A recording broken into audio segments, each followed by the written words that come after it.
More laughter. The third soldier's finger hover over one straw. Trebuchet shakes his head slightly. The soldier takes the other straw. The final soldier, the tall, slender man with a poked face, takes the final straw. Afraid it's you again, Gugok.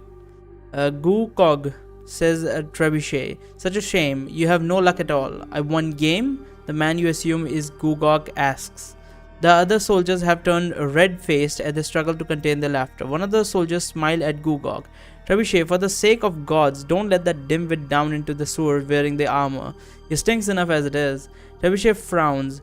It will not do to spoil the Duke's armor and crest even if he could wash out the filth. He raises his head and adopts a commanding voice. Gugok, you will leave your armor behind. Yes, my lord. Gugok says, take off? Trebuchet nods. Gugok begins to unfasten a buckle. Not here, not in front of the lady, you dolt, says Trebuchet. Go back to your bunk and strip there. Wear nothing you hold dear, because it will be burned afterwards.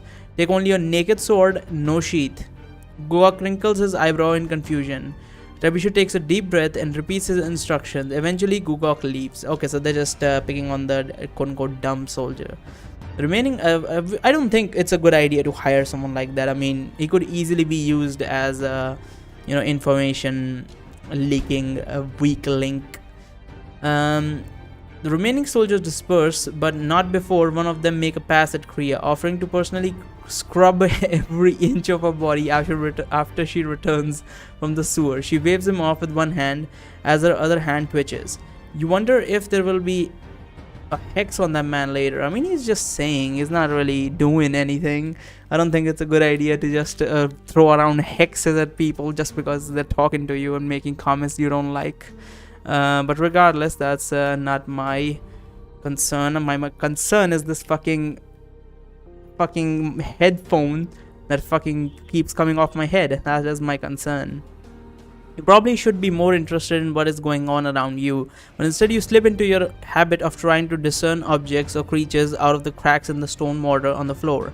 What is this about? Gugok not being able to take his noon patrol on the wall? What the fuck? Comes a gravelly voice that you recognize. Broken from your trance, you look up to see Captain Bonebrow next to the table, his bloodshot eyes fixed on Trebuchet. Trebuchet shrugs and waves his hand in the air. Apologies, Captain, but he's going into the sewer. You promised one of your men to the hunt. Let me guess, he drew the shortest straw, says Captain.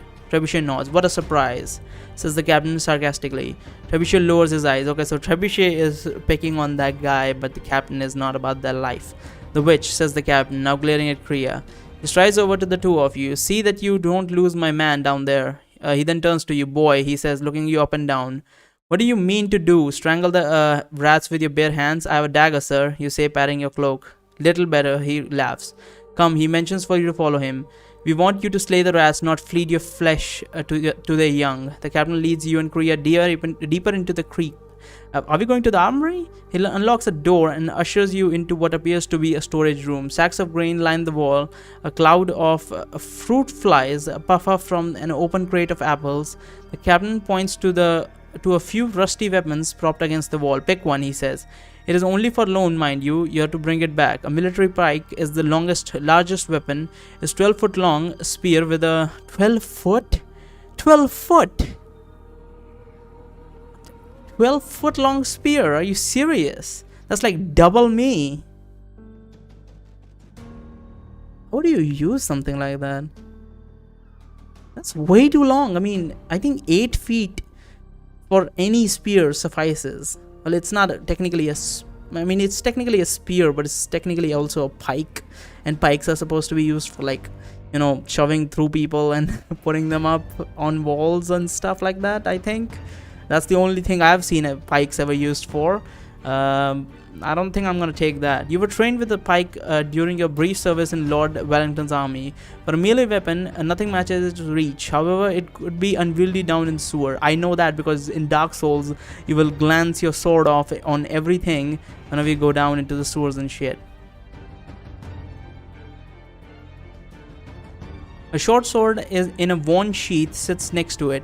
You pick up the sword, pull it out of the sheath. The blade is rusty and slightly bent. You slide it back into the sheath, put it back. A two-handed sword without a sheath next to it.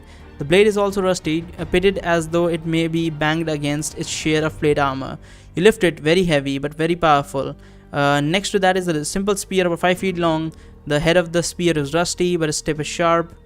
What do you select? I'm training with the pike, but I am definitely not using a pike down there. Two-handed sword, probably too heavy for me. I'm way too weak. Spear and short sword are my two options. Short sword is bent though. I think the spear is my best option because even if the spear broke, I will still have a long stick to hold a rat off while I kill them with my dagger and shit. So I think I'm gonna go with the spear. You pick up the spear and heft it. This ought to be short enough to use in the sewer, yet long enough to reach the rats which will be at our feet, you say. The captain nods. You can also throw a spear, although I do not recommend doing so unless the vermin is alone. Too skittish to get into a range of thrust. Good advice, sir. Thank you, you say. The captain strokes his chin as he praises you. Seem like a clever enough lad. No point in getting yourself killed. The Duke's guard will also lend you that sword, he says, pointing at the short sword. It makes a fine... Oh shit, I get both of them? It makes a fine backup weapon, and you may need to slash the vermin if more than one gets in too near. Large rats can attack as a swarm, says Kriya. Right. The captain turns to Kriya with his eyebrow raised. Or so I have read. Okay. I don't know what's... I think they're joking about necromancy or something. I think Captain thinks that Kriya is like... You know, she's a quote-unquote witch, so she must be like having loads of rats, so she must know how rats work. So that's why she said also have read. Okay, that's funny. By the time you head back to the entrance hall, Gukog is back. He is bare-chested, displaying many scars and some molted skin on his shoulder that appears to be an old burn. He's wearing short wool pants that you think are meant to be an undergarment. Why is he going in a fucking loincloth, basically? Why is he going in that? He carries a long sword in his hand, but he doesn't know where to point it. Wishing that the lad let him carry his sheath. Priya frowns as he inspects the chosen guard. Let's get going. Maybe we can catch the rats asleep. The captain smiles and shakes his head at Gugog. He then turns to Kriya and gives her a key. You'd better be the one to take this, he says. It will open the main sewer gate. The captain then gives you instructions. As the three of you walk along the street, some people smile and point at Gukog as after they pass him. Others hurry along, no doubt taking more note of the bare sword in his hand over the undergarment trousers. Those people are smart. Gukog walks with a limp that seems to be getting progressively worse as you continue on. I did not expect to be lent Captain's best man, but this... You whisper to Kriya as you throw up your hands. She purses her lips. His name is Gukog, is actually a goblin word, a nasty word, even as goblin speech goes. Someone was having some fun giving him that nickname, says she sighs. He has lived a hard life, she says, nodding towards the crisscrossing scars on his back. Mark of the lash, no doubt. A violent life, yet still he lives. Maybe the gods favor him. I hope the gods favor all fools today, you whisper. I expect the rats will squeak with joy when they see our motley trio. I should ask now, what manner of spells do you cast? I have prepared to wield flame, she says. Rats hate fire. But wouldn't there be methane down there? You know, methane? Because it is a sewer, so there should be plenty of methane down there. But I don't think it's that much. I don't think it's that concentrated that it would just set the whole fucking tunnel system ablaze. I highly doubt it. But you know, it could cause a spark here and there. So I don't know. Rats hate fire. But that would also mean if we accidentally light the atmosphere on fire, we could end up breathing fire and our lungs will get burned. We could also end up burning out the oxygen in the air and die that way, but we'll see. What manner of spells do you cast? Blah blah blah. Rats hate fire. As does everything that lives, you say. Which makes me fear for myself now that you mention it. I advise you to stay out of my way, she says. A warning would be good, you say. I would rather fling my face down into the sewage than be burned like a witch. Apologies. No pun intended, he should have said. She twists her mouth at you and then says, "Listen for the chanting of arcane words. That will be the warning enough. I can cast the spell twice, perhaps 3 times before I need a long rest to regain my magical energy."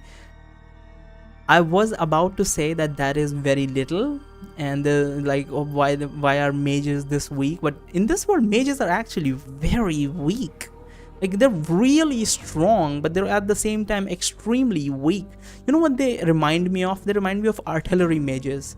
So in certain worlds of mage kind, like let's say if there's a world where there's like level 1 magic to level 10 magic, like tier 1 to tier 10 magic, like an overlord, what happens is, like, an artillery mage would be someone who's at the level of a tier 7 magician, meaning he can use tier 7 spells, but an artillery magician would be using a tier 3 spells, just lots of them. So their control over magic is insanely good, and they're, because of their tier 7 being a tier 7 magician, they end up with a loads of mana, so they just keep spamming tier 3 spells. So if they use a tier 7 spell, they probably could cast only 1 or 2 before the mana pool runs low.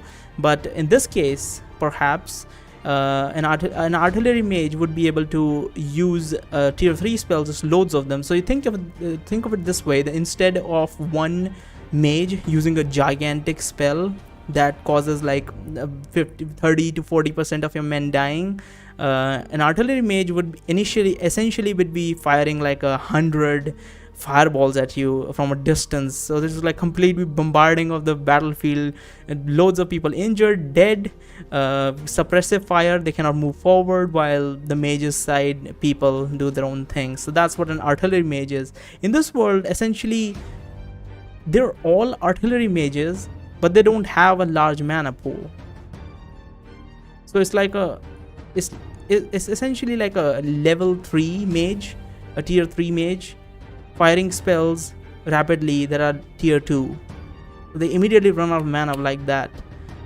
So that's why the mages suck in this world. I mean, even I, in the last game, Wizard's Choice, I was OP as shit. At one point I had 100 mana or something like that, and even then I couldn't just willy-nilly throw spells around.